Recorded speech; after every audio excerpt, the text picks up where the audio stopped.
present and the future.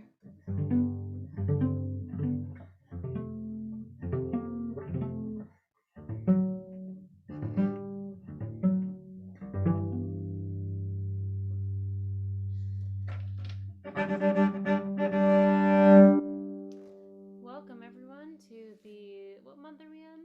The September episode of Fiddle Fridays. Pretty wild that it's September. Pretty wild that it's almost October. Yeah, we've gotten here.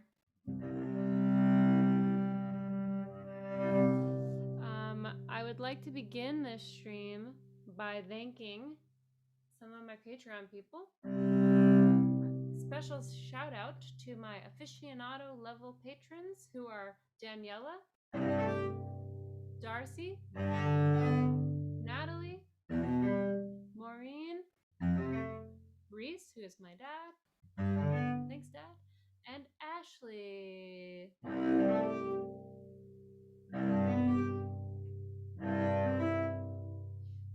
Thank you to everyone for supporting aficionado level and otherwise. I appreciate it.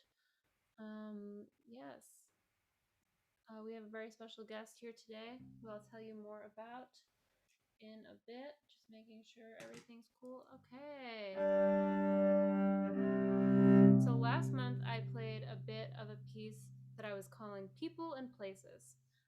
Since then, I've decided that piece is going to be a movement in a larger work for solo cello. Probably a second movement to this piece that I'm about to play's first movement.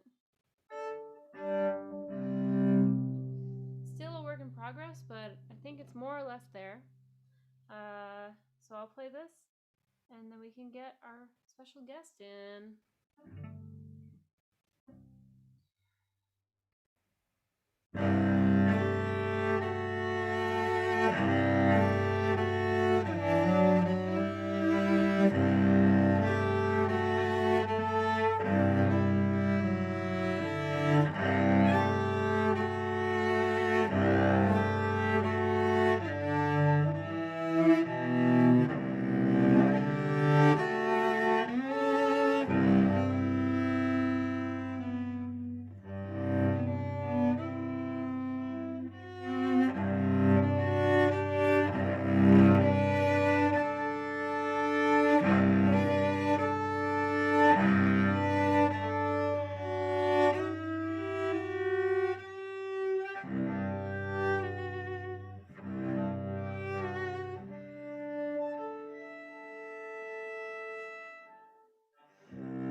That's it. That's it. That's all it is.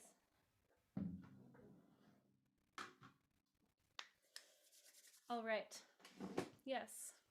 That is the first movement of some sort of cello, multi-movement cello piece, whether it's a suite or otherwise, I'm not sure yet, but it's a work in progress, and that's fun. I'm gonna just do this. Woo!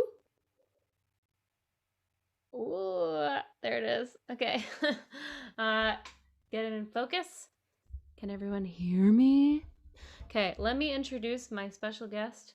I'm so excited to have him on. So this is Zachary Brown. He is our special guest, and he is a cellist hailing from Brentwood, New York, just a hop, skip, and a jump away from where I grew up.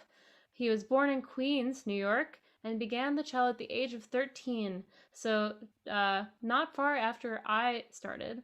And he was in Brentwood Middle School, where he started. And so he completed a double degree in cello performance and jazz studies at Ithaca College in 2016, as well as a master's in cello performance from SUNY Purchase in 2019. He got there right after I left. Is that true? Yes. He got there right after I left, and we studied with the same teacher, Julia, forever. He has appeared as a guest artist and has given instructional workshops on chopping and improvisation at the New Directions Cello Festival, as well as in the Ithaca Winter Strings Festival. And he currently performs in the riveting chambergrass band Westbound Situation. Let's bring Zach in and see what he has for us today. His musical offering for us. Hello. Howdy. How you doing? Can you hear me? I can hear you. Yes, it's all happening. It's all happening. It's all happening. Yeah. So excited to have you here on Fiddle Fridays. Yeah, I'm excited. We've already done this. Like you were a guest on the first iteration of Fiddle Fridays. Have I frozen? Can you still? Am I moving? You're frozen, but you sound awesome. But oh, what a frozen. bummer. What a bummer. There you go. At least you were frozen and smiling. This is good, right? I'm still moving? Okay. You were a guest on the first iteration of Fiddle Fridays when I was doing it on Instagram. Mm-hmm. And then I just was getting a little sad about the sound quality for all my guests. So I moved it over to YouTube. This is the 9th one I've done on YouTube now. Wow. And yeah, so excited to have you here. Let's have you just jump in right into playing something, and then we'll get to talking. What are you going to play for us? I'm going to play, because the conversation is sort of like how cello moves forward and opening other cellists' eyes to that, right? So I think my favorite piece to do that with is probably September. Daniel Delaney. Yeah. It's just sort of like, it's kind of like Julio Plus. Like really walking into like cello not playing a Bach suite, but really truly a piece written for cello, and all the turns just fit so well. So yes, he wrote a pretty darn good tune. So I'm going to play September. And great. I didn't do it on purpose, but it is September. I actually didn't think about that. It's perfect.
the last time we did the Floor Fiddle Fridays together, the first time ever, that other time that we did it, Yeah. you played this piece and I never heard it before, and I freaked out. I was Yeah. like, I need to learn this.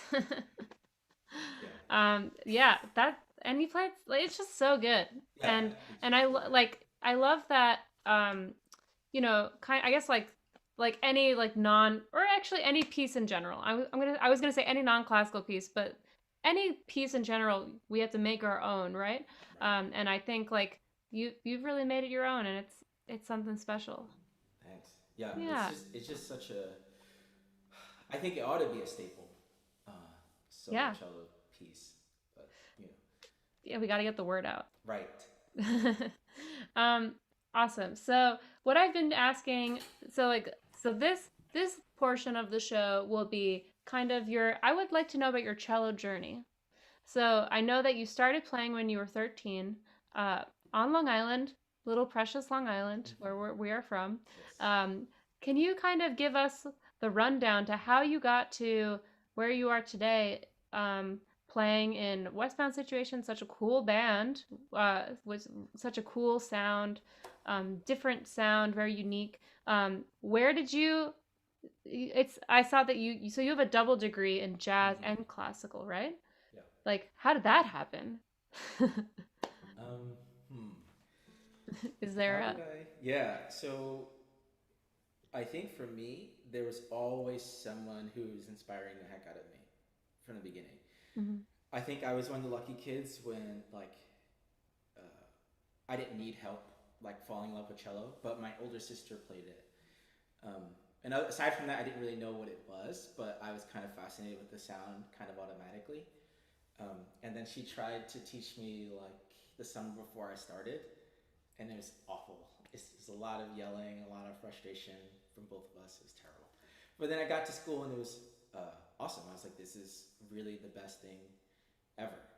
Um, but I really didn't know what cello did. I didn't really know anything about the cello for a couple of years, and then Brentwood has a summer music camp because it's just a lower income area, so it's a way of like creating that sort of environment for the kids in the town. It's a very musical town, and I met one of my best friends currently, Hamadi Dugan, and he and another cellist was playing the Vivaldi double, and I think I was in ninth grade, going into ninth grade, and I just like lost my marbles. I was just thinking, this is not real.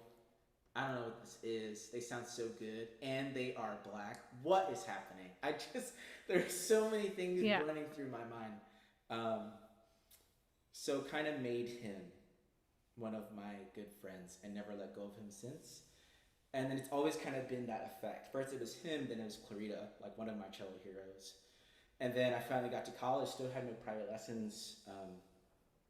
And then my teacher at the time, Elizabeth Simkin, was really my inspiration. Just, really seeing a masterful cellist for the first time in my life in close quarters, I just stayed obsessed. And she really thought that it was worth my time to be a great cellist, and I will always be grateful to her for that because I was actually a music ed major and cello performance. Mhm. And then my sophomore year, I was just feeling very stagnant as an individual creatively. Um, and then between her and one of my best friends, Joe Desposito, who I went to school with. I know Yeah, Joe. yeah. So those two inspirations, Joe just like Wow. grabbed me and made me chat with him and learn fiddle tunes with him, and kind of made me part of his crazy. This whole world that I was sort of like on the outlier.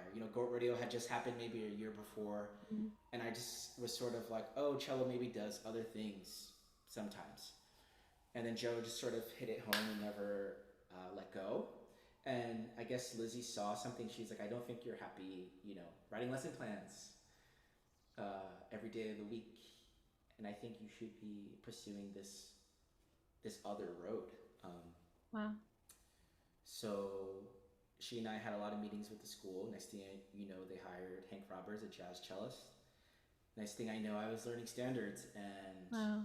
it kind of got crazier after that. And then Joe made me apply for the acoustic music seminar ran by Mike Marshall, mandolin player. Yeah. I did it. I got in, and that's where I met my bandmates. You meet these people, and it's like learn this new tune you don't know with people you don't know, rearrange it in 2 hours, and then you'll play it for people like Edgar Meyer and the Danish String Quartet, and that will happen every day for a week. So under those circumstances, I think you find out pretty quickly who you love playing with. So after that, we just sort of decided to try Westbound Situation. We actually stayed in the banjo player's attic in Nashville for about a week, just making a really awful preliminary album, and it just sort of skyrocketed after that. That's so amazing. That's where I am. Wow. Yeah. I mean, I feel like, I mean, parts of our stories definitely differ, like, but the part of like starting kind of late and then feeling like you were like only around this, like getting to college and like being around someone who was just so amazing and willing to like take you under their wing and really like care for you as like an artist and a person, like that's amazing. And such a like so unique that you got to do so many things in college, like, and like just like really diversify. It's just, that's really awesome. Yeah, I just lost my train of thought because I was just thinking about like, I like reminisce about college sometimes and I'm like, oh, what a simpler time. Like I was like pretty like exhausted the whole time, but I was like, oh, all we had to do is practice. Yes, it was certainly simpler. What a nice time. Do you want to play another piece for us? Sure. I think I'm gonna attempt to leave something. I haven't done that in a long time. Cool. For me personally, just a C minor ditty.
Yeah. Man, that jams so hard. Yeah. The loop chops like on top of each other. I was like, I used to like keep my face on for the performances, but then I realized like all I was doing was, and I like no one needs to see that. So, but like just so you know, I was like making the stank face, and it felt good. It Good, good, felt good. great. You need a Yeah. tune to take you there, just like that. Exactly. I I needed noticed that. it. I needed it.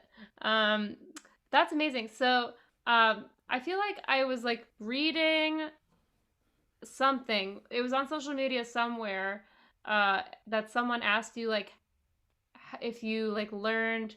Oh, Nicole V says amazing performance. Thank you, Okay. Nicole V. Um, maybe it was a I was like trying to find a video to share of you, and I was like stalking you on Instagram, and someone asked like if you learned chopping from a book, and you said that no, you learned it from Rashad Eggleston, and then Yeah. you practice a lot. Yeah. Can you describe your experience of like bodily feeling of learning how to chop for the Yeah. first time? I think I think my progression of chopping, I probably am luckier than most cellists. In the same week, I learned from Ben Soli and Rashad. Um, It's a good week. yeah, and then I think 2 years later, after practicing a lot, I met probably one of my most prominent and current uh, cello inspirations, Stephen Brown, and learned from him. You know, that next level of really like playing harmony and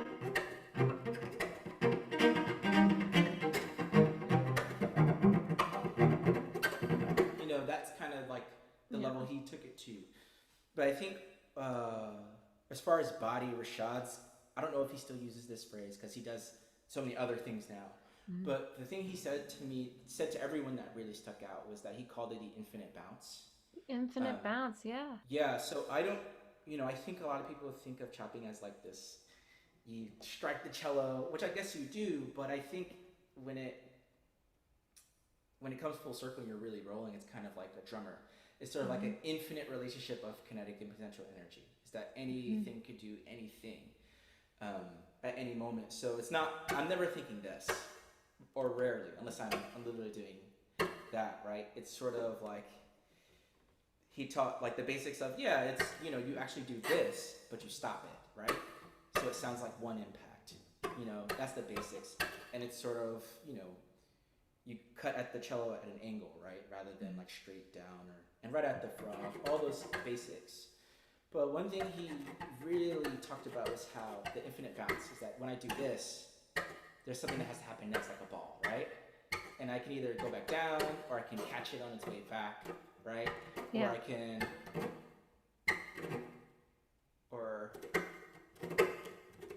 so then I, after I met Stefan and saw that he was doing like,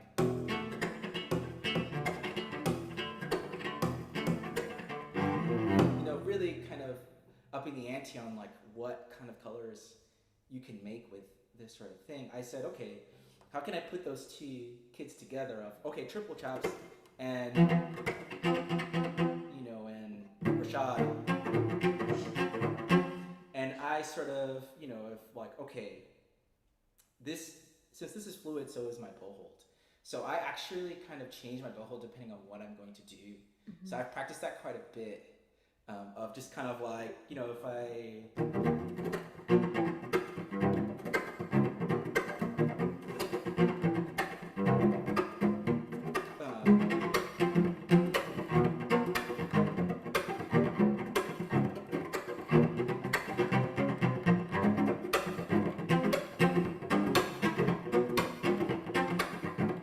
that kind of thing, and learning how to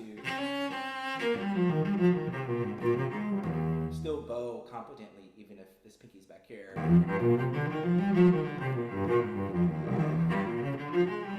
That kind of thing. So I've been really focusing on how do I make the possibilities infinite rather than the stagnant, we're done. Yeah. Yeah, and be more of a drummer. I don't really think of chopping at this point I think in the way a string player does. I really very much so try to always think like a drummer at all times. What colors I'm trying to make, and what feels I'm trying to emulate, I guess.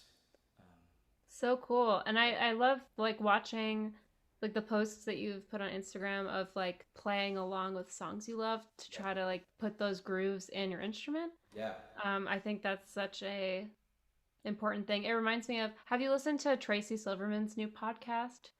I The haven't yet, but I want to so badly. Yeah. Yeah, um I started listening to it in August at some point. For the Greater Groove, Right. everyone. It's called For the Greater Groove, and he brings a guest on every time, and they do the first part of the podcast is they bring on a well, it's always with a guest, and the guest does like a groove. I don't know what he calls it, but essentially, like they dissect putting like a groove that's not made necessarily to be on a string instrument, and they put it on a string instrument. So it's really interesting, and Yeah. you're doing the exact same thing.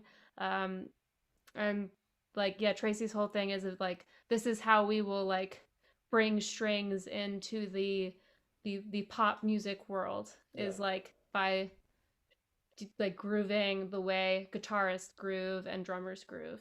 Right. And yeah, it's just so great. And you just sound it's just so solid and so great. And I'm just gonna go ahead and plug that I'm so excited to get Zach to Nashville in just a couple in like 3 weeks or Yeah. Really something. soon. He's gonna come down and play on my album release show, and we're gonna also have him in Kentucky for a show with Kentucky, or no, it's Louisville Classical, and it's at the 21C Hotel in December. So, and then fingers crossed, we'll figure out something to do in New York where you live, Yeah. and we'll get to do something there sometime. For sure. So I'm so excited. It's gonna be so cool Yes. to So like much. groove next to you. Yeah. Anyway, so last question, and then we will get to your last performance piece. I like to ask everyone, for anyone who might be listening who is a classical string player who is like, man, this is so cool, and I don't even know where to start with getting into this. Like, what's like one thing I can do right now to like dip my toe into this non-classical string world? Where can I start? Um, I think my two biggest helps and inspirations for improvising are both fiddle players, and probably my two favorite fiddle players on the planet. Three, I guess. Cat Wallace, Joe Desposito, and Grant Flick. Oh yeah. And with all three of them, it's always been the same thing. Some crazy fiddle player has forced me to learn a bunch of super hard tunes that I just like wouldn't have otherwise been able to play. So find a crazy fiddle player. Find a crazy fiddle player or a crazy friend and play. Even before we start talking about, the practical approach of, learning theory and hearing harmonies and triads and all these things and feeling groove, it's sort of like figure out what you like to play and try to play it, listen to it. Grant Frick's probably the best improviser I've ever heard in my entire life. And all he ever did was listen to tunes that he wanted to play and played with them at like 10 and didn't stop. Yeah. So anything he wants to play, right, or he can hear, and he can make it come out on the whatever he's playing. So I think that is the biggest step: is play, listen a lot, and play even more, and play with somebody. Um, Yeah. yeah, Yeah, and like if you live in an area where there's literally no one else, well, there's a lot of resources on like YouTube, a lot of like right. if you're learning tunes, there's lots of like play along tracks at like different speeds. Yeah. Get There's Iro lots Pro. Get Iro Pro. Iro Get Pro. Iro Pro, an amazing slow downer. I bought Oh, those 10 years yeah. ago and haven't bought them again because they're just so perfect. I haven't bought anything else. Mm-hmm. There's That's all you need. I have Transcribe as my slow awesome. down app. Awesome. But now YouTube lets you slow things down. So right. There are just too many things at your fingertips. I like Amazing Slow Downer because it can upload and populate your Apple Music and your Spotify playlists. oh, that's good.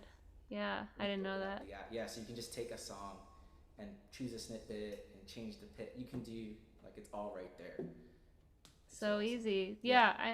Yeah, I would say that the most I've ever gotten,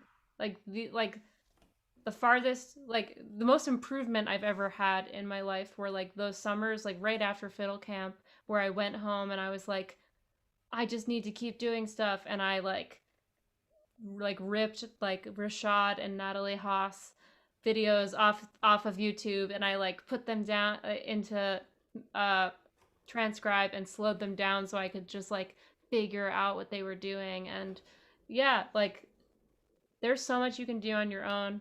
Um, yeah, you just gotta know where to start. So those are some great cellists, definitely to start with for Yeah. sure. Um, and while we're at it, do you wanna like so what do you have going on right now? Are you doing stuff with Westbound Situation? I saw like you were filming something the other day. Like what's going on in your cello life? What? Yeah. So yeah, I'm the cellist, the proud cellist of Westbound, and we're working. Currently working on a new album right now, and we're Cool. recording and filming lots of things. Yes. So that's my main, where my heart is. I don't know, my main attraction. Side projects here and there, and just regular old New York City freelancing, and teaching, lots and lots of teaching, Cool. but less than during the pandemic. Well, pandemic's still happening, but less than during the lockdown. So that's kind of, my focus is the playing right now. So lots of side manning in New York City, and then lots of dedicated playing and writing for Westbound. Yeah. Well, I can't wait to hear what Westbound comes out with. I've loved everything I've heard, so um, can't wait to hear that. And everyone can go follow Zachary on all of the social media. Um, you can look at my Instagram post and you'll find his info. Um, and I'm just so grateful that you came on tonight, and I just can't wait to get you down here in a few weeks. Yeah, I'm And excited to be we're just gonna like douse ourselves in hand sanitizer and wear some masks, just do and we're it. gonna friggin' do this Mm-hmm. show. We're gonna do it. For Absolutely. anyone who's in Nashville, October 15th, I'm playing my album release show at Analog. Zachary will be there along with three other cellists. There are five of us, and we have some special songwriters on the set that we're gonna accompany, just to kind of break up all the instrumental music. Uh, we have Robbie Hecht, Natalie Schlabs, Jordy Lane, and Claire Reynolds, who goes as Lollies.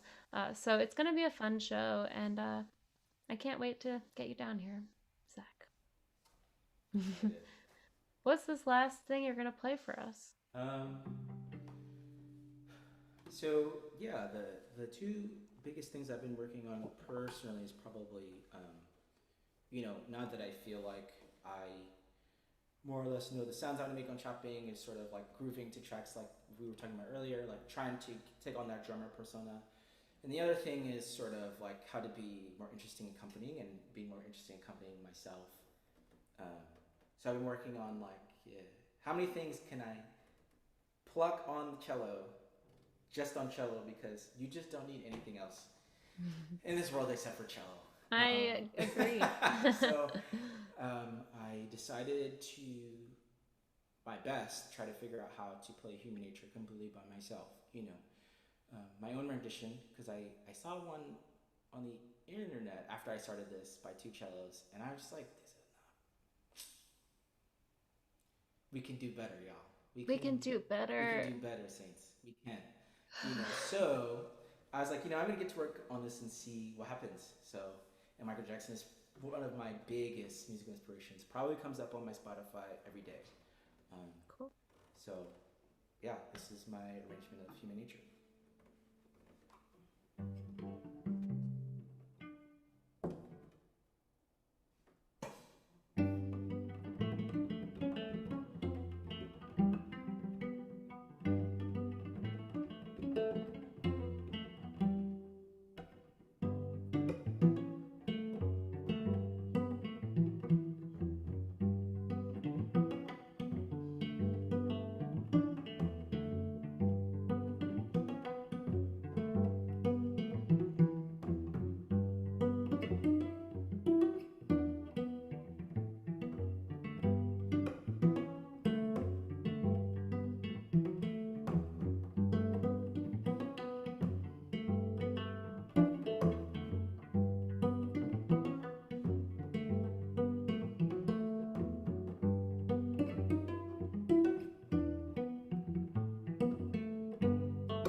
Yes.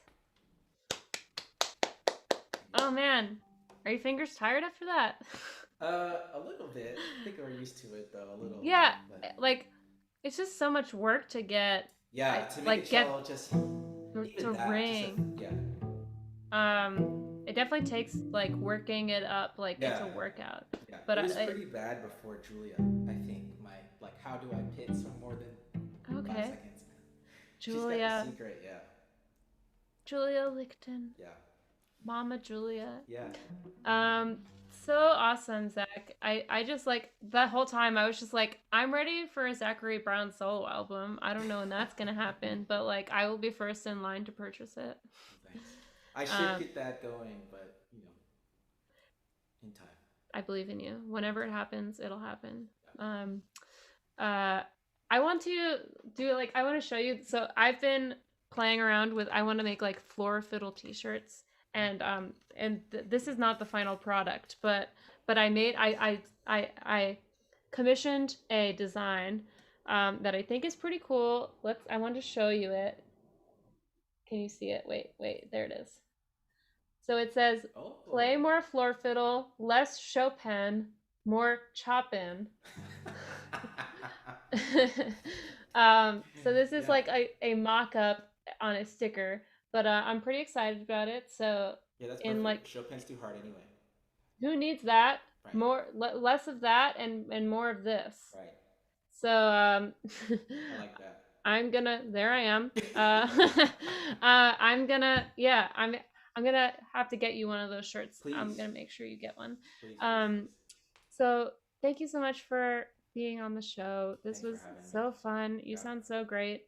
Thanks. And yeah, I'm gonna see you in a few weeks. Yes, you are. We're going to embrace in real life. Absolutely, yes. So everyone go. So Joe says awesome rendition and good jam regarding the previous thing you played. So there's people in the chat. They're saying nice things. They think you're great. Awesome. So let's say goodbye to everyone on the stream and just hang out for a second so I can say goodbye to you for real. Yeah. But thank you everyone for tuning in the present and the future. Make sure to go follow Zach and see what he's up to, whatever period of time you're looking at, you're watching this. So thank you everyone for tuning in, and thank you, Zach. Yeah. Toodaloo. Yay, we did it.